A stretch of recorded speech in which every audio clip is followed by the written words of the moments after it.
Hello and welcome to the SC Playbook podcast, the NRL Supercoach Round 6 edition, proudly brought to you by Pat and George from Mortgage Choice SCW. I'm your host, Tim Williams, here to reflect on one of the most mixed rounds of Supercoach I've seen in a long time. Black Friday, a bunch of key Supercoach players went down in that Roosters Doggies game.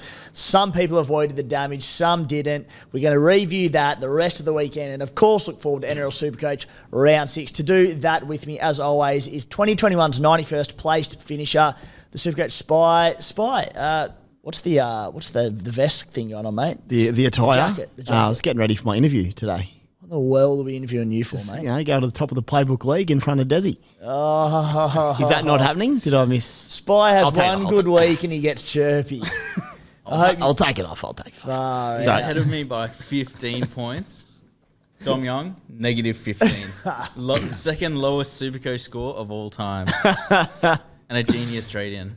Dezzy, we sat here 2 weeks ago and we had a discussion. He was the most traded player of the week.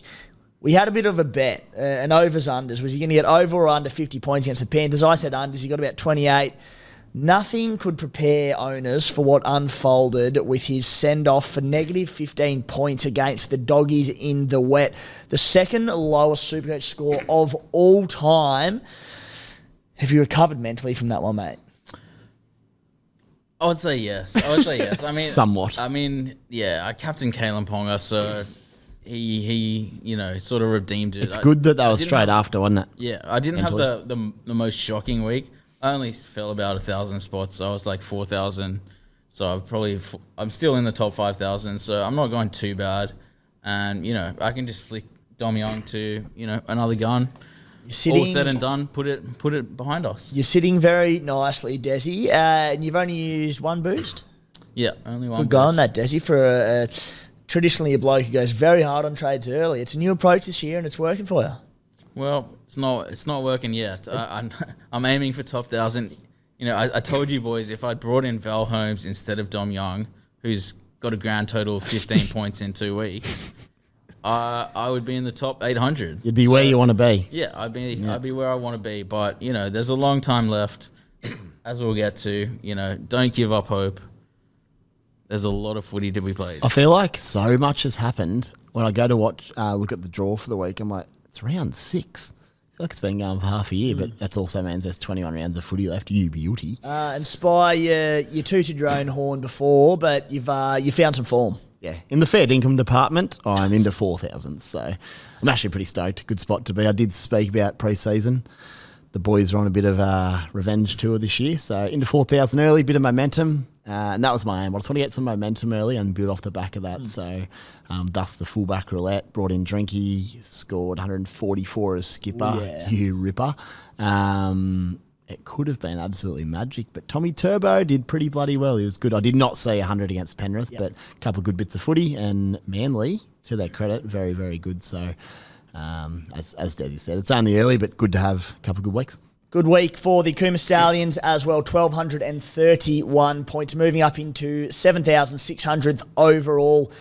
Very happy with the jump. A couple of really good weeks. So back where we want to be, heading in the right direction. And, squad's looking good. Very comfortable with things. So a little lesson out there for... You get so many questions sent out each week and people messaging me, like I'm 50K or I'm 30K and it's round 6. Am I done? Do I throw in the towel? I went up 50,000 places in 2 weeks with... I had decent weeks. They weren't anything ridiculous. Like there's been big ones out, certainly big ones out there. I didn't have top 1,000 rankings for the week or anything like that. It is not that hard this early in the season, Spy, to make moves. Especially this year. It's the same, like 1 week I'll come in and say, that was a moving week. I hope you got on it, but it's yet to happen. There's no crazy things happening where we've had a double ton and you missed him as skipper or you didn't own, like... There's pods going 150 and stuff, but there's nothing mad yet that's going to put you too far back, except poor old... Wilson Carlos, the poor bugger. We could take a moment's silence for him in a minute. He's had a tough little campaign. Poor old Walsh. Walsh is one who I hope he's listening because if Walsh is outside the top 1,000 after about 3 rounds, he's like, done, can't win it from here, this is ridiculous. Poor old Walsh. He copped Dom Young on the weekend. He copped Tedesco. Nothing went right for the poor There's bloke. like a list. You'd write a book on his first month of Supercoach, but It's depressing. It's depressing for him, and he knows so much about footy. Oh, no, he's such a good shit. Supercoach. He, what will be fun though, boys, is Walsh might go a bit mad and just like freewheel. Anything could happen. Yeah. It'd be fun. Like the Dezzy of old. Yeah. He's going to take over the mantle. Back when Dezzy was cool. Also with us, boys, on today's show, a bloke who, if Walsh is down and out, Matty the Waterboy is dead and buried. Not from a Supercoach perspective, from a Damien Cook got dropped by the Bunnies perspective. Matty? I thought I was dead and buried after last weekend. Like, after the result, I thought, can't get any worse from here. Open team list Tuesday, and they've dropped probably the second best player in the team. You know, Rabbitoh's like one of the true heroes of our team. I'm struggling to make it make sense, Timmy. Nothing could have prepared us for Damien Cook of all players. It doesn't make sense. It doesn't make sense. Like, Damien Cook dropped, and Peter Mamazella, so good luck to him. I mean, he's got a lot of raps on him, but he wasn't even in the 17 2 weeks ago. Like, how does that make sense? Havili was the starting hooker against the Roosters. He got dropped the next week. Now he's back onto the bench. You know, David Wiley got dropped last week. He's back this. It's just, there's just musical chairs and nothing's changing. And unfortunately, it's the look, if something's happened with a Damien Cook, then I'm happy to put my hands up. We'll take it back. But like, seriously, that like the lack of respect for Damien Cook is outrageous. And unfortunately, a few years ago, it started with getting rid of one club legend, Adam Reynolds, and now as seemingly things are wrapping up, dropping another, like it just, I'm lost for words. A few clubs out there who could use a crafty New South Wales Origin incumbent number 9 in their team. Matty, your Supercoach side, mate, how are they tracking? Look, not bad, not great. I've the last few weeks I've been just getting between that 1,000 and 1,100 each week. So I've been going like all right each week. I just haven't had that week yet. Yeah. So, you know, hopefully this week. Coming good, mate. Coming good. Via random stats, guy, the lowest scores in Supercoach history. Dom Young, the second lowest of all time with negative 15 points. Nathan Brown last year against Manly, negative 18 is the lowest of all time. A few other notable ones on that list. Carl Lawton, negative 13 back in 2022. A lot of Manly action going on here. Trent Hodkinson against the Doggies in 2018, negative 12. Herman SASA, Will Kennedy, Daniel Fafita, Adam Blair, Phoenix Crossland last year, negative 8. Boys, the Unlimited League for SC Playbook. Shout out to Loves Meter Eaters, coached by Kyle, leading the way in 22nd overall. Also a shout out to Sav from Supercoach Experience, absolutely flying in 27th overall is Sav. So, mate, finish that off. Top of our group. Keep up the good work. Huge. Going hard early, going well. Guys, the code to jump into that league is 743596. $1,000 of cold, hard cash up for money. The Beers and Break-Evens League as well. If you're not in that one, the code is 339640. $6,000 up for grabs if you can claim that one. Win them both, $7,000. Guys, the SC Playbook subscription package is, of course, available again. Access to numerous premium articles on our website each and every round of the season. Gets you into our SC Playbook WhatsApp group. Gives you access to our late mail threads, our team news threads, head-to-head specific threads, our punters thread, our contributor-only one. I changed my trades again due to the weather on the weekend, was able to update them in there, and my captaincy plans. Get you access to the full unlimited major group prize and more. So to do that, head to scplaybook.com.au and find the subscribe tab in the menu on site. I will touch on it earlier, but for those watching on YouTube, this nifty little number that I'm wearing tonight, bit of SC Playbook merchandise produced by Paddy and George from Mortgage Choice SCW. You can get your hands on some of these. We'll get to that a little bit later, though. On today's show, firstly, topic 1. When does the focus change, boys, from pure cash generation to chasing the point? It's around about this time every year, and I know it's been creeping into my mind this week. Topic number 2, what's our plan at fullback leading to Origin 1 by Can't wait for your thoughts on that because there'll be some ridiculous fullback rotation policy going on that won't work. Team list Tuesday, talking points. Tons coming out of that as well. Curran getting dual. Schiller holds his spot. Talagi dropped last week's most popular trade-in. Hot topics. Is Sean Johnson a genuine alternative to Nico Hynes and Nathan Cleary at halfback?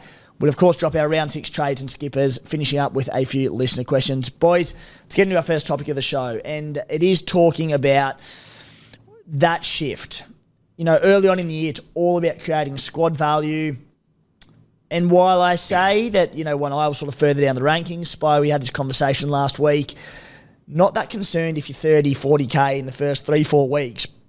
As long as you're generating cash and your squad's making money, you're building team value, doing all that. But the cash generation, after a bleak start to the year, it's coming. And that focus has to shift at some point to going for points.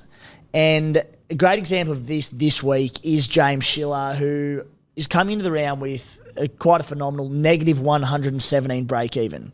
I wrote in my squad analysis piece today, he could go out in that game against the Titans on the weekend, get sin-binned 6 or 7 times, play about 8 minutes in the game, and he'd still make good cash.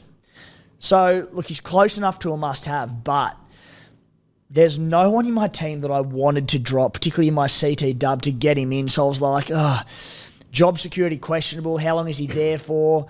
You know, he had 2 full 80-minute games last year on the wing for the Raiders. He scored early 20s in both of them. But you just go, if this was 2 or 3 weeks later and I had all my not all my cash, but a lot of my cash, I'd be more than happy to probably bypass him. But I think it's probably a little bit too early to do that. There's a lot incoming. Dezzy, I'll throw to you first, mate. Where do you sit on this at the moment? I will, of course, preface it by saying, as always, that every team is different. There'll be teams who their cash generation hasn't started that well and they need to make it. It's an absolute no-brainer. And more to just the James Schiller topic, when is this focus change from cash gen to points for you? Well, I think over the first month, I probably prioritize cash. Probably about 75-25, maybe 80-20 towards cash over points. But, like, as an example, I brought in Olakau'atu a week or 2 ago when I knew he wasn't going to make money, but he's just looking absolutely gun. Whereas I could have brought in someone like Kai Pierce-Paul instead and made an extra 80K, but Ola's outscored him by, 100 points since then. So you always have to balance it, but the shift is coming very soon, if not this week, I think. If Schiller, if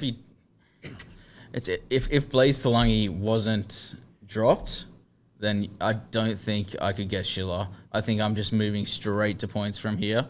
In the top 5,000 already, you've just got to go for points.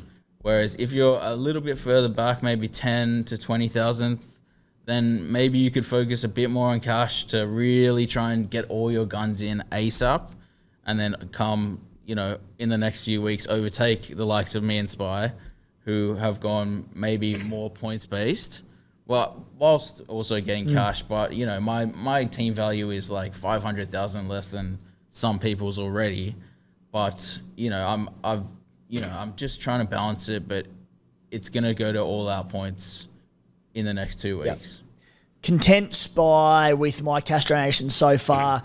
I did a boost last week and did a very points-based play in getting Valentine Holmes into my team. Sure, he made a bit of cash, but look, when you're paying that price for him, he's going to, especially as a centre, he's going to go up, he's going to come down. So it absolutely was not a cash-based play. After this Schiller trade that I'm looking at making, while you're never going to not go for a great cheapie that is on the horizon, like we look at Kale Iro, who's been named at the Sharks, if he scores well again this week, we could be looking at another triple figure negative break-even next week. Again, really tough to say no to, but I like Dezzy. Because I'm happy with my cash gen so far, I'm getting very close. I think it'll be probably next week where I go hardcore into the points targeting. Yeah, obviously general discussion, as you said, because it depends on your sides. But for me, I'm thinking this week and next, I'll probably cash in the likes of Schiller, Kale Iro, those sort of fellas. Especially if I've got someone like maybe a Bostock who's potentially peaked. You could keep him, but you could go down to Iro and make like 400k or 350. Both stock to Iro next week. All things going to plan will be a very Like that looks trade. lovely, that sort of stuff. In terms of Schiller, though, regardless of any situation, I think you have to get him, and this is why. Firstly, he plays the Titans, so he's a great play option on your bench there early in the season. He's coming off. He's averaging 100 first 2 games outside Matty Timoko, and the Raiders just using the footy bloody well. I am finding his timing. This is actually a crazy comparison, but don't get upset, Matty. Just running onto the ball just last week, I was like, it reminded me of Alex Johnston a little bit. He was just timing. Schiller's better than Alex Johnston. No, be quiet. His timing. Huge spike. I'll see myself out. He just the timing of his runs and depth was so good, and he's just hitting it at pace and just allowing him to make very easy line breaks. Like the timing and the sink there is really good, which makes me think against the Titans, if he knocks out another ton, he makes 185k plus in one game. Then and can score points. It doesn't even matter if he doesn't play the next week. That's enough. If you said, oh, would you trade in a bloke for 185, 200k? Absolutely. Yeah. If he plays the next week and scores 60, he'll be over 300k made. So, like, I don't think you can pass that up. Well, we often speak about as a very ballpark figure, but if we're making a trade around cash generation focus, you want to be making 100k for that trade. At least that hundy. At least. One thing I'm a bit frustrated is Blaze Talagi. I literally sat here. I think I said it on the pod last week, but I just sensed that he might get dropped if they lost again. They'll go into Canberra. It's exactly what happened. I probably should have just trusted myself a bit there and gone, I don't actually need him. I did boost for Blaze in the end. Obviously, he could have come out. His work rate's good, and he could have made a shit ton of cash. So there's that logic Still there. made, what, 70k? 70k, So and only 30k underneath what you probably want. it's not horrible. Yeah, but it's not horrible. Hasn't panned out well, but Considering you can just flick him to Schiller, who's going to, make probably Go again. 130. if he scores 51, he's projected to make 142k. Yeah. Insanity. So take that. But in answer to your question, I'm a bit with Dezzy and yourself. Next, probably after this week, I'll be starting to go, all right, Cleary will be back. I want Cleary back.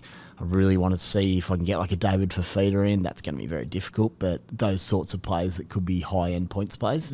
If you're really struggling for cash and maybe you're new to the game, none of my guys made cash, then sure, bring all these guys in because you need to, and it'll reward you at the back end of the year and head-to-head and the like. So points are coming soon, boys. I think points focus in the next couple of weeks, but happy to cash in this week while we roll. Well, as it stands, if I go Schiller this week, if it does play out, I should say, that Iro scores well for the Sharks this week and holds that spot, again, he's going to be nearly impossible to ignore. But while I said you're not going to go against a great cheapie when it emerges, but I'll nearly be all in on points, targeting points after those two trades. Iro next week, not this week, because he's not getting a price rise after this week. But just an average cheapie from these weeks moving forward. If it's like, hey, it could be a good cheapie, it won't be a look in. It'll be 150 plus sweet, like happy to do it, but otherwise. Well, as you said, Spire, someone like Talagi last week, who there were job security concerns.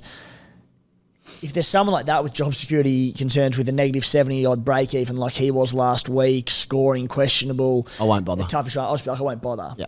But anytime a bloke comes at you, even with job security concerns like Schiller has with a negative 3-figure break even, you're taking that. Yep. In saying that, if say you get to a week or two from now and you've got to downgrade someone in order to get your Clearys for feeders, whoever it may be, that's fine because you bring in a guy who's playing rather than a nuffy, but that's the exception. Boys, fullbacks. A lot going on. This week, Kalyn Ponga is the number 2 most traded in player. Scott Drinkwater is the number 7 most traded in player. Tom Trbojevic is the number 9 most traded in player. A lot of people would be getting rid of James Tedesco after his concussion last week. There'll be some Latrell Mitchell owners out there still as well who'd be flipping him. Just want to have a general chat about leading into Origin 1, that first major bye week, which is round 13, and we'll start to produce some Origin focus and major bye period content on the SC Playbook website and on this podcast in coming weeks. But I just want to talk about your plans for your fullback slot leading into Origin. Spy, you've chatted in recent weeks and in the past about playing fullback roulette and moving to the fullbacks with the best draws. You did that last week with Scott Drinkwater for the Titans matchup and it paid off, getting rid of Latrell Mitchell. With all these popular trade-ins in, I'll throw to you, Dezzy, firstly, but Firstly, who are your fullbacks at the moment, and what are you planning on doing with that fullback spot leading into Origin? And when I say leading into Origin, when we get there and, Turbo gets picked for Origin, Drinky could be a smoky for Origin. There's KP may or may not play Origin, Reece Walsh, ditto, we don't know. So up into that point, how are you toying and how are you playing with that spot? I'm just going to keep Ponga and Turbo as my fullbacks right up until that point, and then I might flick in Pappenhausen over that period because I don't think he'll get a look in. I don't know. I'm not convinced. Drinkwater as well. If he doesn't get picked, I could just flick KP and Turbo to those guys for a couple of weeks, and then I'm happy to get KP and Turbo back in because I think they are the number 2 fullbacks. Sounds a lot like fullback roulette over there, Dezzy. Well, yeah, but I'm not playing it every week like you. Neither The am I. house always wins, Spy. When in roulette, that's why they offer it at casinos. My fullback scored 405 points last week. I don't know how much I cleaned up on the house, but anyway. Spy, what are you thinking? Even despite that success, I don't want to go too hard on roulette. Like, I know I'm pulling it out and saying do this, but as we mentioned earlier, I think maybe last week, I'll really like that later in the season. If you can keep a couple of trades up your sleeve, I don't mind a bit of a late season roulette. My only concern is, right, I think Drinky, and I might go check the stats, but since mid last year, he must be averaging like 90. He's killing it. More. Yeah, or more. Potentially 100. So KP is locked in. I think he'll be over $1 million soon. Glad I got him back last week. He's just locked in until such time as maybe I sell him over Origin for a little period So or you keep admit him. it was madness to trade him out. Definitely not. That's a whole nother discussion. You lost like at 90K. And what now? What's he at? He's now lost 3K on his starting price and he has a lost break even 3K. of 33 and it cost you 2 trades, you Pelican. Yeah, but he made 70K last week and I owned him. So I actually made a short ton of money off him. Anyway. Reeled Carry me in on. there. Where was I? KP in, locked in, best player in the game right now. He's found his rhythm again. Your second slot on Drinky because Drinky? Drinky has some decent games coming up, but as does after this week, Sir Thomas Trebojevic. So that's my only concern. Yeah. My last bit of potential roulette, I don't really want to do it because I don't think Tommy's run, well, actually it is, on paper, it's not amazing after the Titans match. It's okay, but it's at Four Pines, Suncorp and Suncorp. I'm like, oh man, that's 4 of the best running tracks in the world. A bloke who just put a ton on Penrith. Put a ton on Penrith. You can't trade him out. Not when he's fit. No, the question is, will I trade him back in? Because Yeah. I've got Drinky. Yeah. And if you look at Drinky, I would get him this week. his run is outstanding. After Penrith. That's the only, and leading in, I don't mind it. Paradis Parent Sharks. got 41 put on him at Canberra. Yeah. Sharkies, as we said, he's averaged like approximately 100 the last 12 months. I'm like, Drinky's my man. My only concern is that Titans match in next weekend. So it's like, do I just watch with a blindfold? Because it's 2 trades again, because I'll get Drinky back for Origin.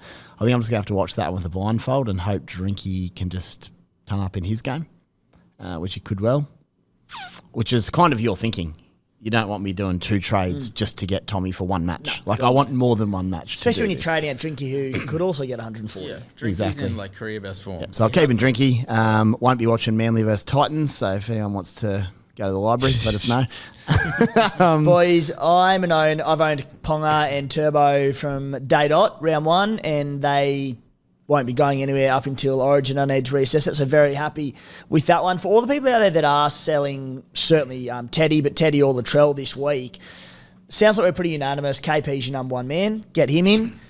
Who would your second trade in this week be out of Drinky, Turbo, and look, I guess you wouldn't do Walsh, but holy moly, what a super pod Reece Walsh is.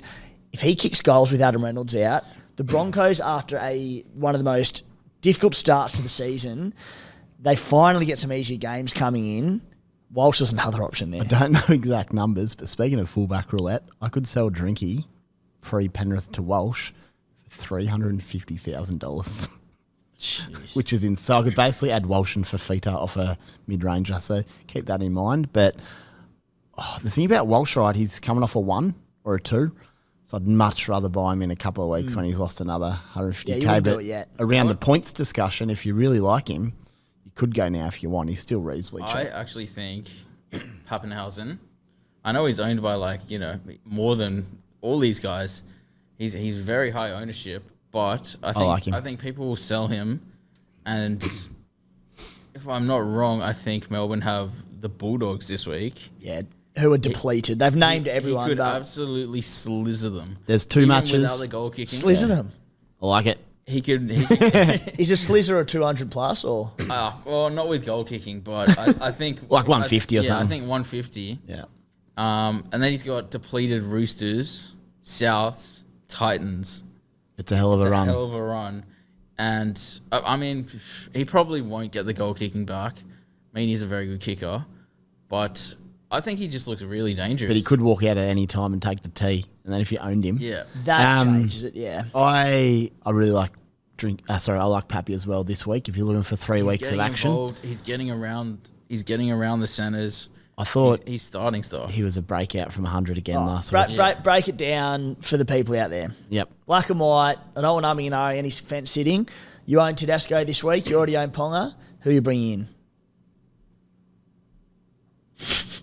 It's out of Pappy and Turbo. I'm just pondering. Yeah, it's a very tough one. Honestly, I think I'd do Turbo based on the fact he's fit and healthy and the 4 grounds he's playing at and the Titans from next week. I'd go Turbo, but if you want to grab Pappy, not objecting here. Yeah, I agree. I'm on Spy's side. So you'd go Turbo, Yeah. not against Pappy. Yeah, not against him. I mean, Pap's is so highly owned. That's the thing. He just wouldn't be that highly I owned. think he's like more highly owned than Turbo and Ponga. I'll check the Adam DeRusi article in a minute, but the 2 matches that scare me in the next 2 weeks, Pappy, 29%, more than I Yeah. thought. Pappy So versus that's the more than Pappy versus the Turbo. Dogs, and Turbo next week. Yeah. I would go Tom Trebojevic. I think Pappy outscores him this week against the Dogs and with Turbo against the Warriors. But the longer term play, I want Tommy Turbo in my team. Boys, Team List Tuesday. Bloody hell. A lot came out of this one.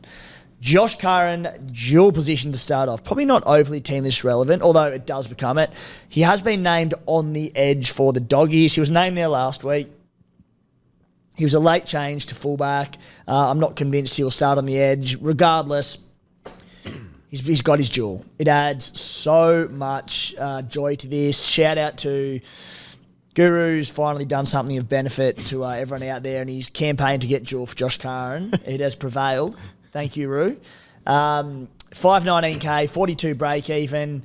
Look, the Doggies have this tough match up against the Storm this week down in Melbourne. Then they have a bye in a couple of weeks' time, so I don't think you necessarily have to rush to get him in. He's averaging 59.60. He's doing okay as a back rower, but to be able to plug him in at front row, it just changes everything, doesn't it, Spy? This works out so well for me because I've had Cotter sitting there since round 1 who's doing a job, but I didn't really want him as such. So I can flick Joshy Curran up to the front row and pick my own back rower, which is brilliant. So much better, isn't it? Makes me bloody happy. As mentioned, James Schiller, neg 17, 117 break even, holds his spot on the wing for the Raiders. No Jordan Rapana there. Albert Holt Pawade still a week away. Chevy Stewart debuts at fullback for the Raiders. Joey Manu at fullback for the Roosters. We'll get to him a little bit later in Hot Topics. Connor Watson at 5'8", with Teddy, Young and Sammy Walk all out. Joe Chen named 18th man for the Storm. Please, Joe, get in there, play a game of football, get some cash, and we'll move you on. Killing us. Played Q Cup on the weekend. So It'd be handy if you come in. at the Doggies, I'm reluctant to speak too much about the Doggies because they had half the team go down injured last week with seemingly short to mid-term injuries, and they've named Connor Tracy, Max King, Chris Patolo, Viliami Kickout, all who are meant to be out for extended periods. Make of that what you will. Stephen Crichton named at fullback due to the fact that Blake Taff is out with concussion. Can you tell everyone what your note says on the Dogs, please? Dogs WTF. I was just like, what do you... I don't know. Like, surely all these players aren't playing. We'll find out. They have broken hands. Yeah. There's no way King's playing if the reports are true that he did break his hand. I mean, we're going to have to ask Adam Joyce, our resident Bulldog. We do need to expert. find out. Ads, what do you got for us, mate? Reece Walsh returns at fullback for the Broncos. As we mentioned, if he kicks goals ahead of Tony Stagg with Adam Reynolds out, by G, with a nice draw to come, he's a super pod if I've ever seen one. Xavier Willison returns after missing last week due to a head knock. Negative break even, I believe. 265k off the bench there, an option if you need a front rower.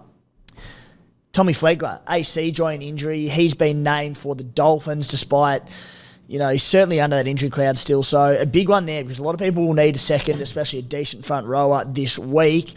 Keep an eye on Tommy Flegler there. Herbie Farnworth out also with an AC joint injury for about 1 to 2 months. So a shame for Herbie there. At the Warriors, Dallin Watene-Zelezniak back on the right wing for the Warriors. Superpod, RTS back to centre. Ruben Garrick is out for the Manly Seagulls. Ben Trebojevic has been named at centre. Burbo played centre there last week when Garrick got injured. Got his 80 minutes in. Scored relatively well.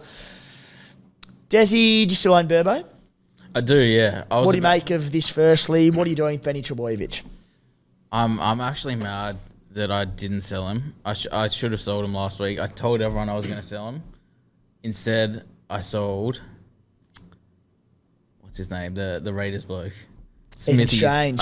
Smithies. I brought in Smithies after he scored 50 and a couple of 50s. Then he went a couple of 40s, and I was like, he's not doing much. And then he came out and scored, 70 and 80 minutes. Yeah. Be careful, mate. If you want to stay in touch with me, you're better than that.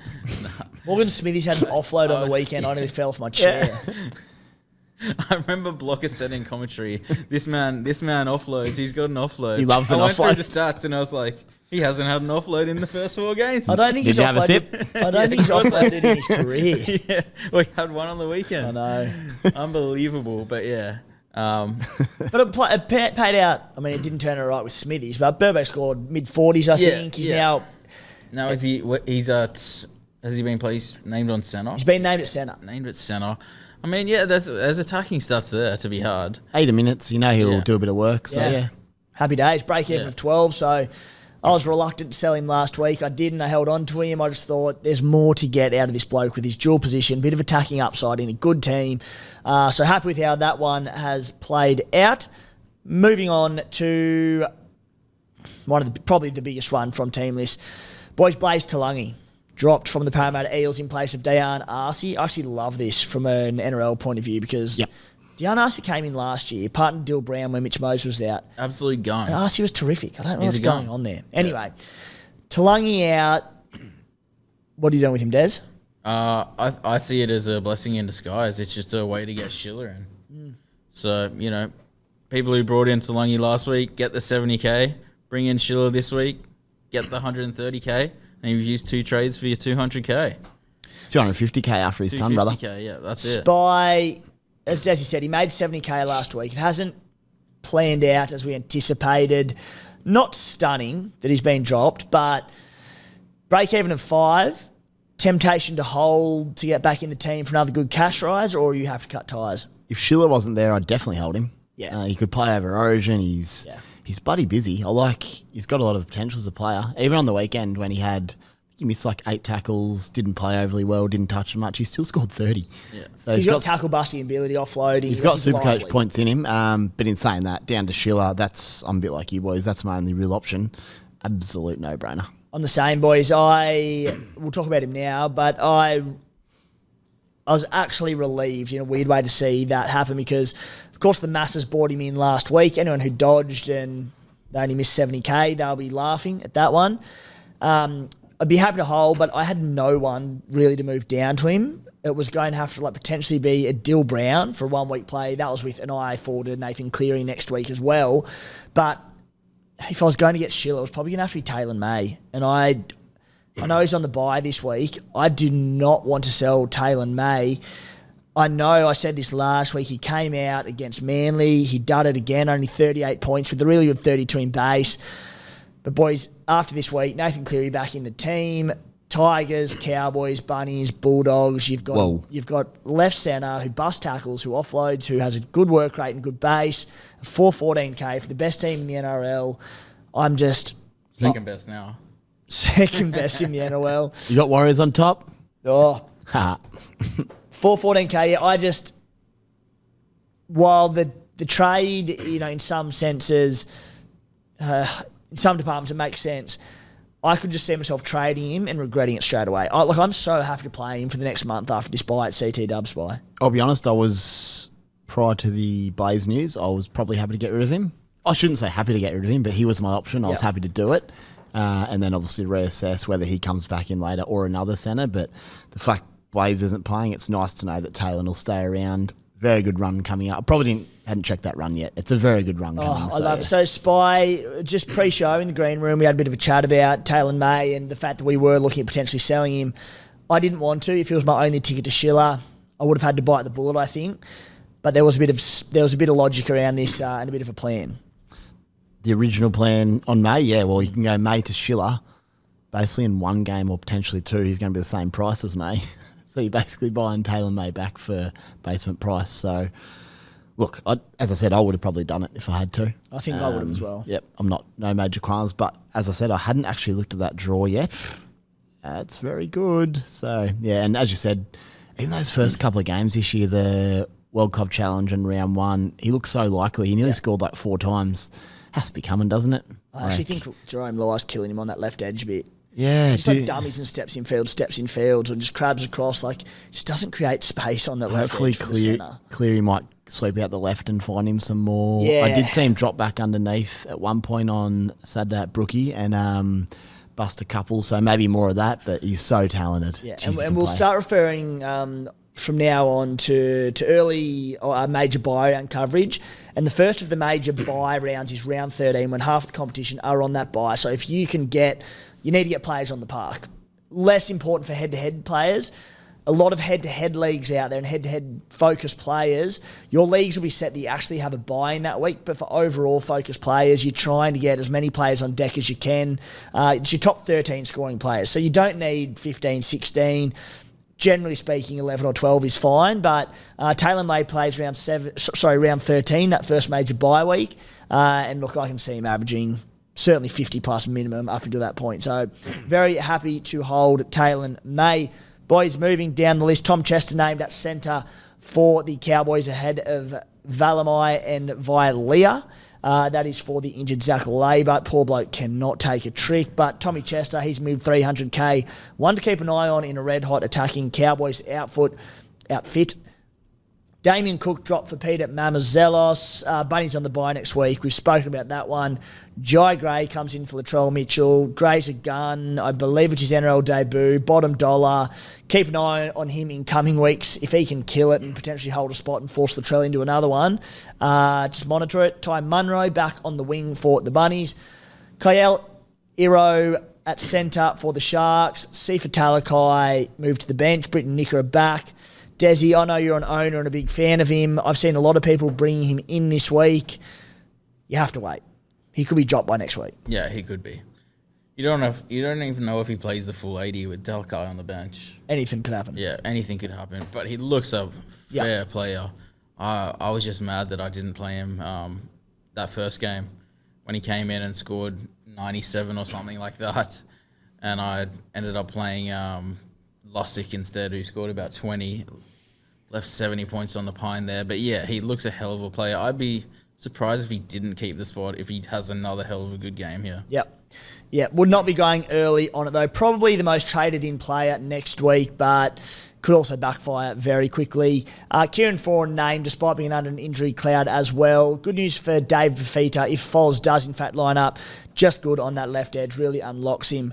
Guys, Paddy and George, Mortgage Choice SCW. I mentioned this beautiful, it's a bit of a cross between a jersey and a training shirt. Unreal light material. Big SC Playbook logo on the front of it. Jump onto our YouTube if you are listening via the audio and you can suss it out. It's an absolute ripper. Paddy and George have had these made up. What they're going to do is they're going to give them away to any of the clients who settle on a purchase or if they refinance this year via the SC Playbook podcast. So guys, you might have already been in touch with them. You could be on your way to one of these absolute rippers of jerseys. So if you're looking to refinance, get into the housing market, consolidate your debts, get a car loan, reach out to Paddy and George. Usually it's $129, but when you mention SC Playbook, it is completely free of charge to do so. Flick them a message on Instagram at patandgeorge_SCW or just give them a call on 02 9521 1611. Doesn't matter where in Australia you are based. Quick update on Paddy's team before we moved on. He started the season at 113th overall. He had Dom Young, James Tedesco, and Ruben Carrick last week. Oh, Poor man. I'll be Whoa. honest, nothing's made me happier. So, Well, yeah, he was getting really hyped up for his next appearance on the show, but it was sort of offset a little bit by being a diehard Manly fan, and they got the win over Penrith. So it's not all doom and gloom, but yeah, he's lost a bit of his chirp, Paddy boy. So, boys, hot topics for today's show. The third most traded in player is Joey Manu at 698k. He's got a break-even of 39, plays the Knights on Thursday night. I was getting him into my team last week. The torrential rain in Sydney scared me off him on Friday. That dry track for the Cowboys against the Titans in Townsville really appealed to me for Val Holmes. I made the switch.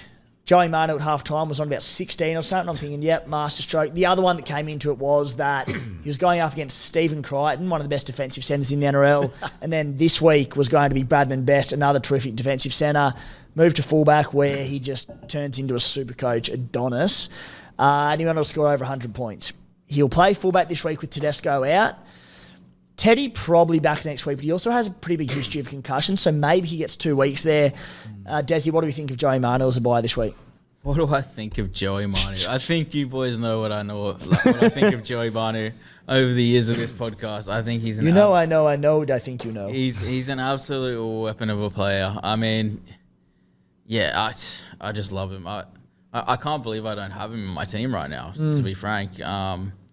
Yeah, he's just been a gun. He's been a staple in the centre wing over the last few years, and then over that origin period, he always has a couple of games at fullback where he's a guaranteed ton almost every time he plays there.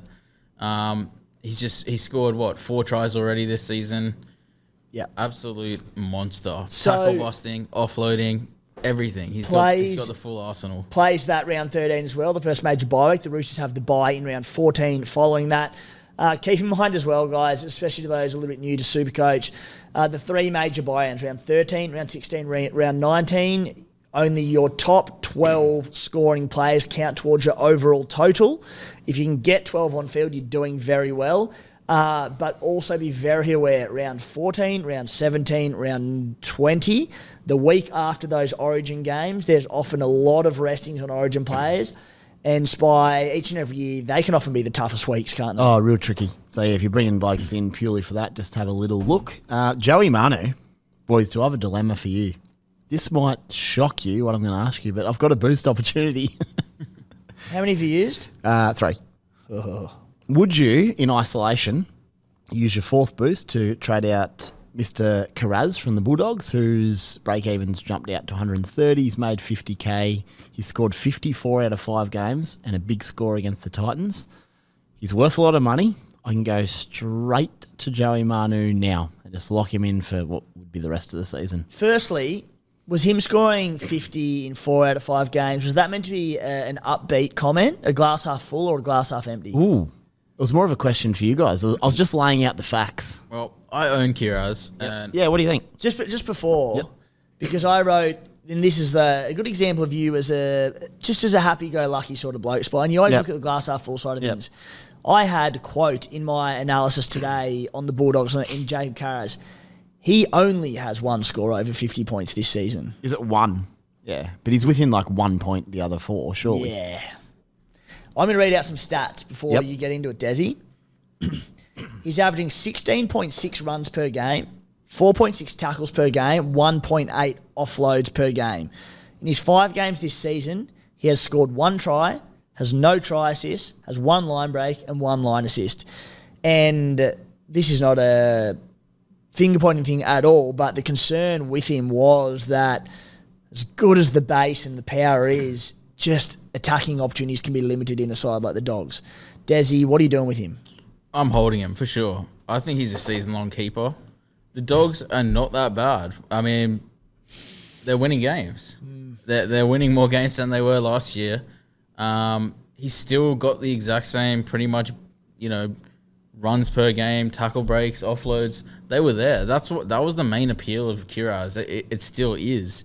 He doesn't necessarily need heaps of attacking stats to still average 60 to 70 in the centre wing. You throw in an odd game where he gets a hat trick and he goes 150, Hey, you're not going to get the odd hat-trick playing for the Bulldogs. I love him and I love Ads. He doesn't need It's hat-tricks. not He just gonna needs a happen. try. He just needs even one or two, and he's going. A try and he can 100 ton up. plus. That's the beauty of him. Well, he got a try and went 120 the other week, so it's going to average out to. He's going to still have a very, very good Supercoach average. I'm totally content to hold him until he gets injured. Here's my They're issue. going to buy in 2 weeks as well. Got to buy in 2 weeks. Does play rounds 13, 14, 16 and 17, which are all key. My issue with Manu this is my issue. This week, brilliant. You want to own him, happy days. If he then flips back to right centre, which is highly likely, but assuming Teddy's okay. Yeah. He then has Melbourne. He then has the Anzac Day clash. Sure, Saints aren't always going that well, but it's Anzac Day. Then he has Brisbane and New Zealand the next 4 weeks. It's not easy. It's not easy. Sure, he'll go well. Of course he'll go well. It's Joey Manu, but it's not like you're targeting 5 games at fullback, in which case we'd all do it immediately. So, granted, the Doggies towed him up last week and he wasn't scoring that well at centre in the conditions, but a big part of the appeal last week was the lower break even, but also the Doggies matchup. So, for sure, Spy, like, it's a tough run for him to be back. You can grab Manu in round 11 before that Origin period still, and yes, you're foregoing this week, but I'm probably just happy to do that. Make some cash elsewhere and find a spot for him. Were you saying you could boost to go Kiraz to him? I could go straight to Manu now. Yeah, I could also forego Eli Katoa, which we'll get to later, for another week, and just get Manu now for Kiraz. But I think I might be with Dezzy on that one. Whilst he's not dominating week to week, he knocks you out 45, 50 nearly all the time. Last week was crazy conditions.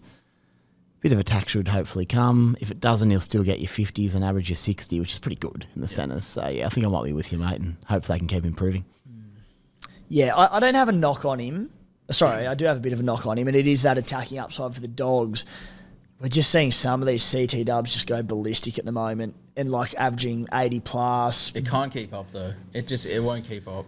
I think it will start to see... 10 for Val Holmes. Yeah, Val Holmes is the exception, but the rest of them just will drop off eventually, and you'll get back down to everyone in the centre wings averaging 70. That's what the best players will average. It's not going to stay at 80 to 90. Yeah. It's going to steadily go down, and the halfback and 5'8s are steadily going to go up. Yeah. No, I agree with you, mate. Boys, number 4, Roosters teammate Angus Crichton. The old boy is back, 414k. 24 break even. He scored 83 points in 80 minutes on the weekend with a try assist for that man, Joey Manu. He had 35 tackles, 16 runs, a try assist. Dezzy, buy, avoid. I think buy. I can't knock it. This week? Yeah. Don't see why not. Spite? Happy to wait a week. I would buy him, but you talk about points versus cash and all that. Happy to target Eli Katoa instead this week versus the Dogs. Chase that. I mean, not that. But if Angus Crichton stays on 80 minutes, he could easily outscore. We know Eli Katoa's playing 80. Angus, anything could happen come game day. I mean, it just depends if you want to pay 700k for Katoa or 400k for Angus. Well, I'll get Crichton next week who plays 80. There's no real concerns there. It'll be 440 though, but I that's think fine. you're playing with fire going this week. I think it's risky. He's looked great, don't get me wrong. They lost half their team last week. He might not have played 80. Here's the reality of it. Lost half the team last week. Yep. Might not have played 80. He was picked in the New South Wales Cup for the first 3-4 games this year. He came back off the bench in round 4, played 80 last week. He had an ordinary year last year. He's getting older. It's easy to fall in love with the fairy tale of what Angus Crichton was in the past, which was the best back rower in Supercoach in different years. So... Look, I'm with you. I think he will be a very good buy next week with a break-even of 24. The Roosters have so many back rowers. Yeah, like it wouldn't shock me if he comes out and plays well, but plays 55 minutes. Then I go, I don't want him. Yeah. So I'm just happy to wait and just see. Boys, you know, Walsh has had a shocking start to the season, but he's called Angus Crichton. He borderline said, like, he's not going to get any cheaper. Looks like a must-have. He's got to win one eventually, Paul Walsh. Paul Walsh is due. He's due. I don't know if I want to back him in just at the moment with Walsh's his luck, final word article has won a hell of a lot. Walsh's team, unfortunately, is getting the duds. I'm just happy to wait a week. Like, I'm more than happy to buy him next you week. can wait a week. That's what I'm saying. Wait a week. Yeah.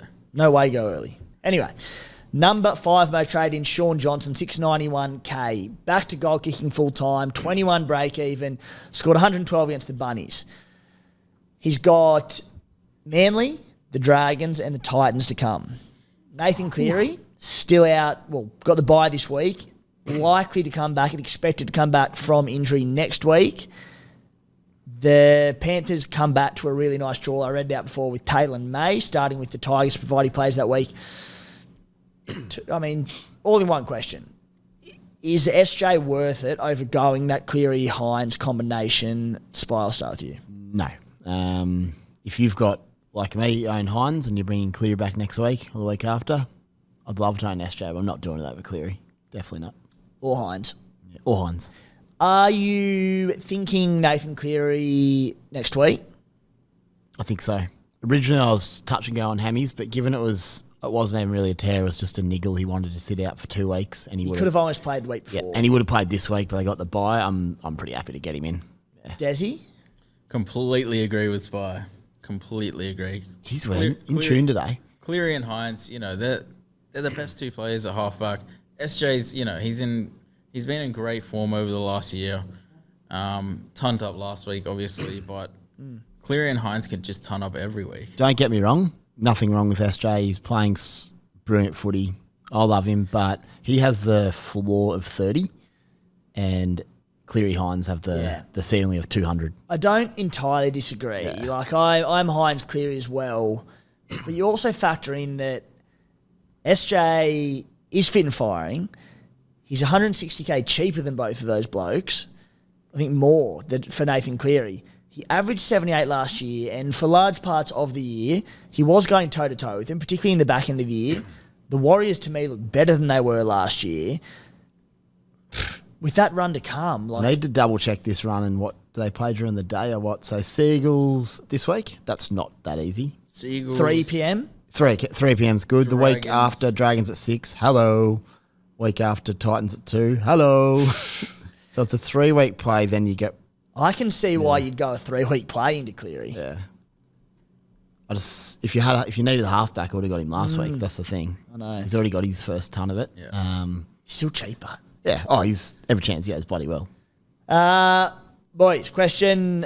Sorry. We'll get to Eli Katoa later. We're going to get to this boy later, Dezzy, or do you want to touch on him now? Whoa. We'll touch on him now, screw it. We can go for it. Number 15th most traded in play this week, Stefano Utokumanu. $555,000. Break even of 28, averaging 62.5 against the Dolphins on the weekend.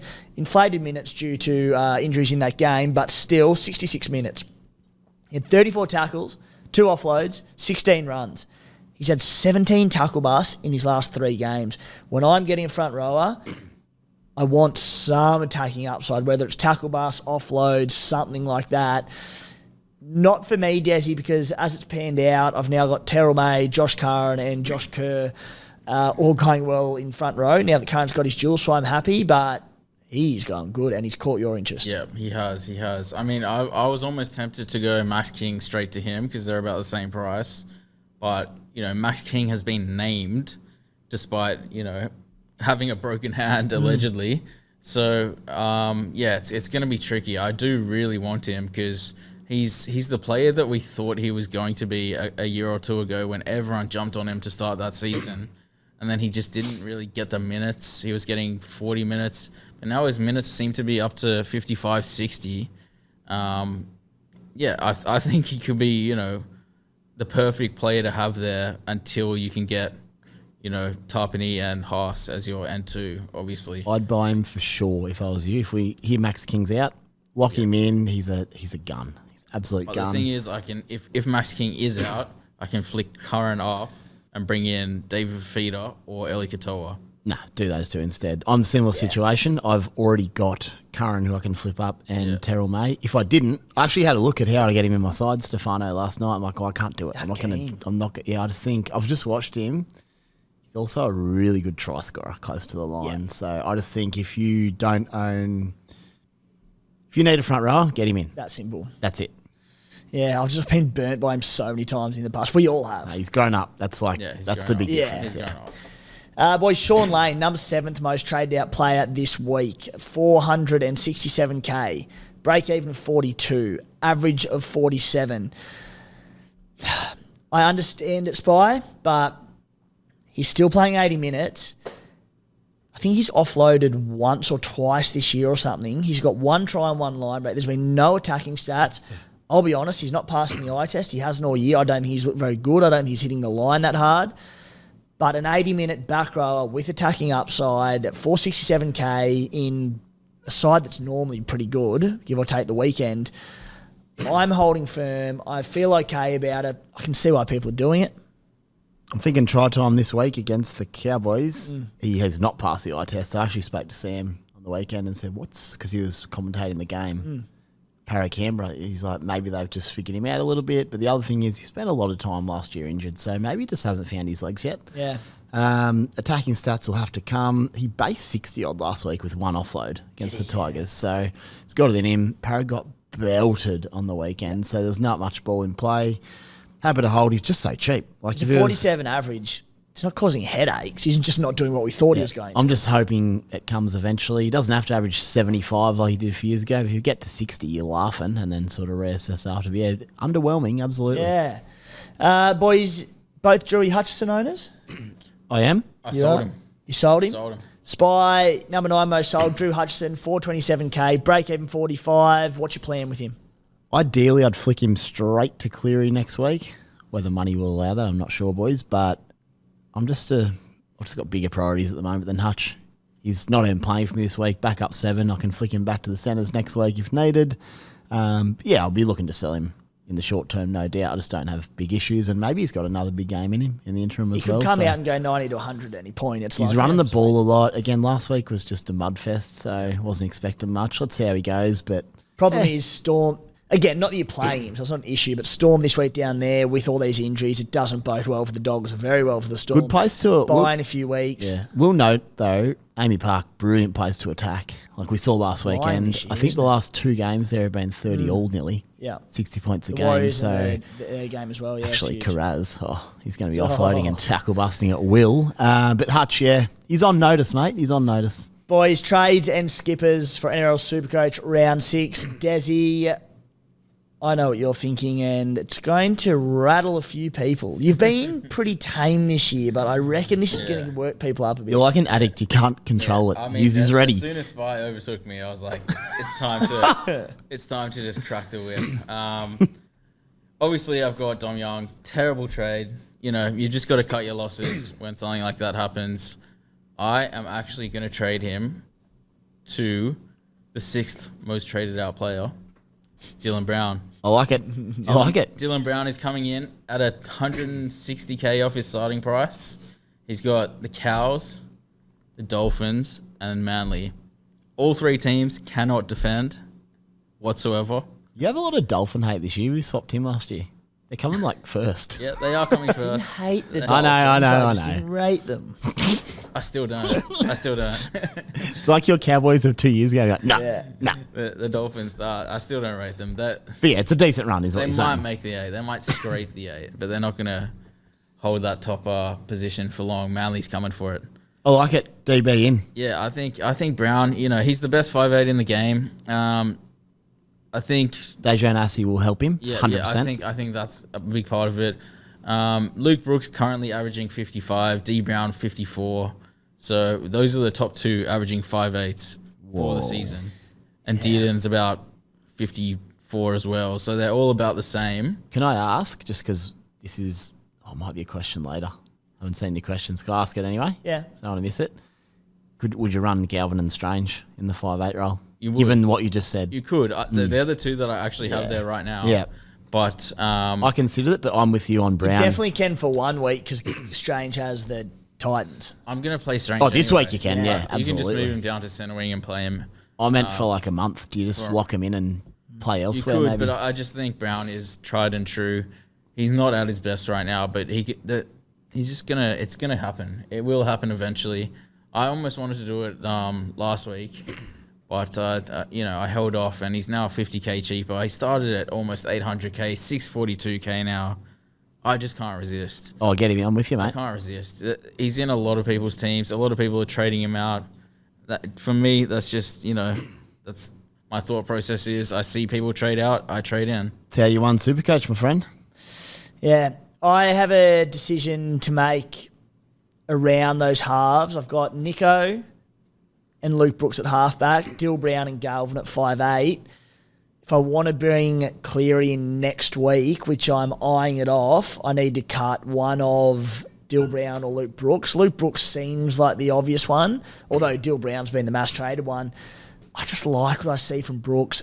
Whew. And he plays the Titans next week. Whew. So I've basically, if I want Cleary next week, I've got Brown and what's his face, Brooksy in a shootout this week. I've got Brown by a mile, but he might not come good. Parra might not come good either. Kind of want them, I want them both. I'm happy enough with them, but they've, we got it 55 on the weekend against Penrith. I'm like, sweet, take that. I'm not expecting the world to fire him against the Warriors. I've liked what I've seen from him. I really have. But look, realistically speaking, it's probably going to be Brooks to Cleary for me next week. I think I'll do the same trade. I'm just going to hate doing it for that Titans matchup, but that hurts. You could just hold off 1 week on Nath. Make sure his hammy's all right. Yeah, that could be the temptation. We'll see how he goes. Spite trades. My trade's pretty basic. So Blaze Talagi to Schiller.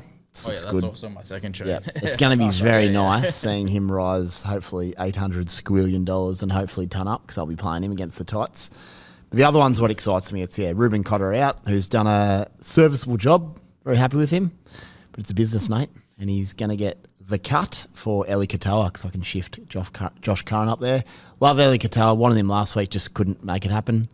Scored his double. His combination. It's actually more than Hughes and Katoa. It's Harry Grant. Hughes, Katoa.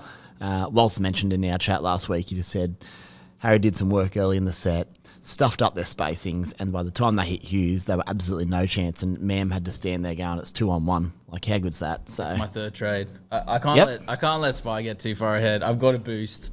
I'm boosting. I'm getting Eli Katoa as well. Who for? For Max King. Okay. You've only boosted one, so I don't mind it. Yeah. Oh, you know my thoughts. Do it for sure. Yeah. Don't worry about that. Good to see you rattled, though. Matty, trades. I'm only doing one this week. I'll get Schiller in and I'll probably get rid of Tommy Talau. He hasn't done anything for me. It's been disappointing, hasn't it? Yeah. So I'm surprised because considering Manly been playing well, but... Well, Spy, you've got a bit of a thought around this and around the left wing of the Manly Seagulls, which used to be a goldmine for try scoring, not so much this year, and Tommy Turbo. Yeah, so I think the left wing's not as good. They had... What sort of got me last week, which frustrated me, was they ran a really good play on that left edge sweep where Cooler ran a really hard old school Brad Parker line, which allowed Turbo to score. So if they're going to sort out more of that, that's going to bring the left winger alive, but they just haven't been doing that as much. And that's why I didn't think Tommy would go as well against Penrith. They brought out a few little things that worked pretty well. I think the right wing could be even the place to be at the moment. Or not the wing, like Turbo maybe through the middle. You've got Ola Kawatu, then you got Cooler, Garrick, like maybe outside Garrick on the right wing. Right wing's good, but left wing, I don't know. But they do have the Titans next week, Matty, so maybe if you can hold on for another week, you could reassess that. God. For the Stallions, looking like just the one trade for me this week. I've gone boosted 2 weeks in a row and I've got a lot of players rising in value and peaking in the next week or two. Tabuai Fido, this is the litmus test for him this week. Broncos, let's see how he goes. Is he a keeper or not? We're about to find out. I'm with you on that. Yeah, we'll find out. Ethan Strange will peak in the next few weeks. Bostock could be as soon as next week. There's a few others in there who are about to hit their top dollar. Danny Levi, the gift that keeps on giving. He'll rise soon, peak soon, I should say. So, yeah, I'm happy to sit on my hands and I'll probably trade pretty hard in the next few weeks, but I think I might just do the Talagi down to Schiller one this week. Your skipper's spite? To be determined, mate, but the options are KP, 100%. Roosters conceded 30 last week at home Thursday night. Straight? To be decided, but I don't mind going straight if I like him. Yeah. VC option could be on there. Scotty Drinks is another option versus Parra. The other one is Nico Hynes versus Matty's Bunnies. Got to be right on the cards. Freshened up after a week, but my only reservations around him are he obviously played reasonably well last game, but we're still yet to see him at his best. So does that continue? Is he on an upward trajectory or down? I'm not sure yet. Where are you leaning? Oh, I'm not leaning anywhere. I'm stuck on a fence.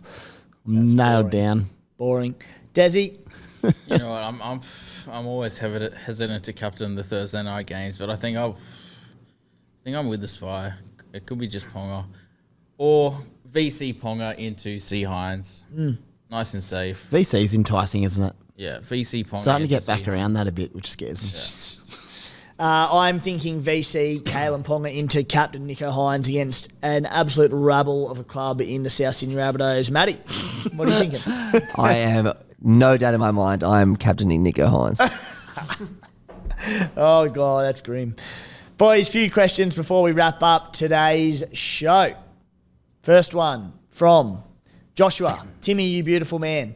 I've said it before and I'll say it again. Flattery will get you a long way with these questions. He just skipped past 3 questions and went straight to that. I know I did. Thoughts on going early on David Fafita? Dezzy, you mentioned you're keen. Spy, would you go? Oh, I'd love to, if I could do it. I actually had a little look at trying to get Fafita in instead of Katoa, but just that price difference is a reasonable amount. So if you can do it, I like it. Do you want to... I think the Fawn getting named is massive for him. Yeah. I would not want to pay up over 800k for him if Fawn's out longer term. But the fact that he's been named, hopefully they've had the scans and it's all... Well, they would have had scans. Hopefully it's all pretty promising. So, I mean, I don't really want to go early, but... Even in a team that got belted last week, his second game of the season, his first 80-minute game, he Like scored 80 80. odd. I know. He was just pushing the envelope as well. Like he knows that he has to start everything basically. Yeah. So he's really trying to take the team on his shoulders. Boys, question from AB. G'day team. Ranked 2004. Shout out to the Canterbury Bulldogs premiers. Have gone hard on trades and happy with my start. If I have used 3 boosts already, would you use another to bring in Schiller for the cash gen or stay strong and hold it later? Boys, let's assume that AB's going... He's used a lot of trades. If he's used 3 boosts, a lot of them have probably been directed at cash. I'm willing to say that his cash gen's going half all right. Spy, you thinking long and hard about that. Would you 4th boost for Schiller?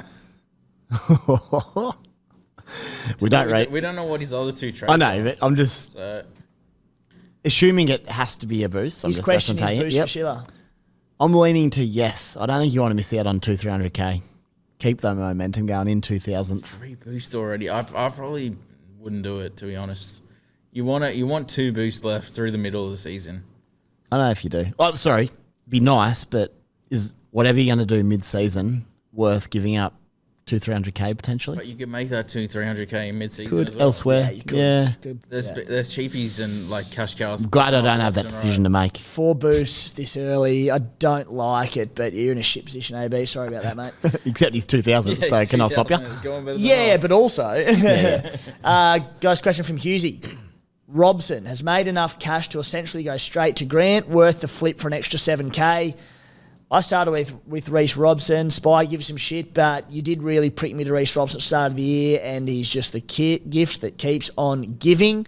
Mate, I wrote in my article today, Robson's killing it.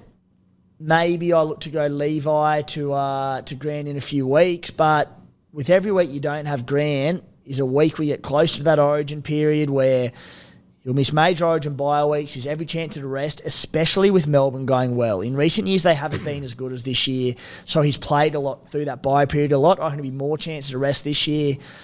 I mean, firstly, mate, Robson's going better than Grant Supercoach-wise, so I'm not making that trade. And on Grant, I'm just... Yeah, maybe Levi to Grant in a few weeks, but I'm not so sure. I think it's a wait and see on Grant in that scenario. I'm actually in a very similar spot. I could do the same thing. You just got to back in Robson while he's killing it, don't you? You can always sell down the line. He hasn't put a foot wrong. He's killing it.